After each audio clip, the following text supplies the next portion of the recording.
최근 전 세계적으로 기상이변 현상이 나타나면서 경제에도 많은 영향을 미치고 있습니다.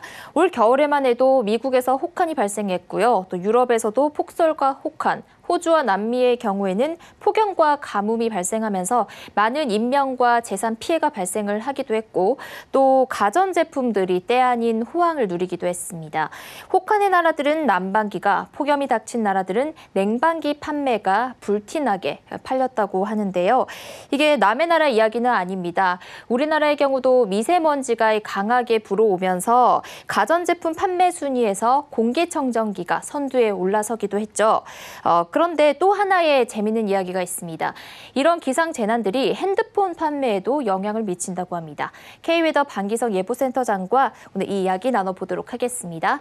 안녕하세요. 네, 안녕하세요. 네, 센터장님, 이 기상이변이 발생을 할수록 핸드폰 판매가 많이 늘어난다면서요? 네, 그렇습니다. 애플에서 예측한 내용인데요. 애플은 지구온난화로 인해서 빈발하고 있는 폭염과 혹한, 미세먼지, 그리고 재앙과 같은 자연재해는 인류를 위협하고 경제에 큰 리스크를 줄 수 있다고 분석을 했는데요. 그런데 애플은 이 같은 기후변화가 전 세계인들이 사용하고 있는 핸드폰의 매출을 상승시킬 수 있다라고 분석을 했습니다. 네. 재미있는 이야기인 것 같습니다.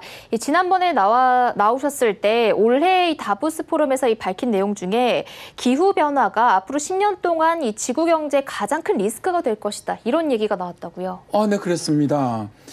기후변화 대응 성과를 평가하고 있는 비영리 단체 탄소 공개 프로젝트죠. CDP가 최근에 전 세계 7,000개 기업을 대상으로 기후변화가 사업에 미치는 위험과 또 기회를 조사한 보고서를 본 말이죠. 글로벌 기업도 기후변화에서 자유롭지 못하다고 합니다.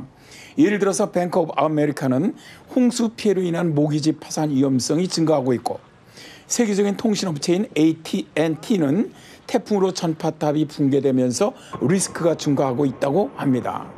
또 코카콜라는 음료 제조에 필요한 물 부족 리스크 등 많은 기업들에게 기후변화와 환경 문제가 기업 활동에 악영향을 미칠 것으로 전망하고 있습니다. 네, 말씀해 주신 대로 기후변화 때문에 이런 정말 세계적인 글로벌 기업들도 상당한 리스크가 예상이 되는데 핸드폰 업계는 피해갈 수 있는 거네요? 네, 그렇습니다.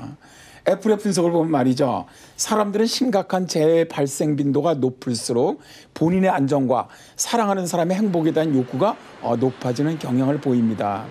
그러므로 핸드폰의 매출은 상승으로 이어질 것이다 라고 예측을 했는데요.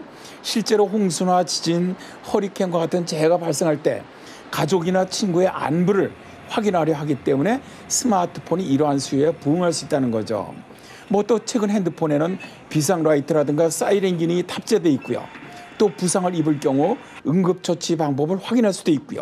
라디오로도 활용할 수 있기 때문에 기후변화로 인한 재난을 당할 경우 매우 유용하기 때문에 앞으로 스마트한 핸드폰 매출이 더 증가할 것이라는 거죠. 네, 영화 터널을 봐도 주인공이 생존할 때 그 핸드폰이 정말 큰 역할을 하는데 맞는 이야기인 것 같습니다. 그럼 이 핸드폰 업체는 기상재난이 많아질수록 호황할 가능성이 높은 거네요?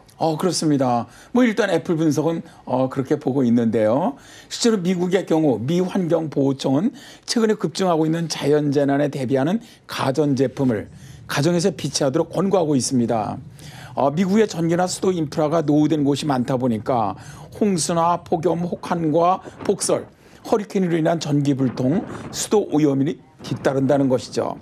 따라서 미 환경청은 가정마다 전기 발전기를 구비를 하고 수도 오염에 대비해서는 정수기 구입을, 그리고 미세먼지 등 대기 오염에 대비하는 공기청정기를 구입하도록 국민들에게 권고하고 있는 것이죠. 네, 미래에는 이런 기후변화로 인해서 더 자주 강한 기상재해가 발생할 것으로 예상이 되는데 이런 재난들이 또 다른 경제의 기회가 될 수 있다는 사실 알아봤습니다. 센터장님 말씀 감사합니다. 고맙습니다.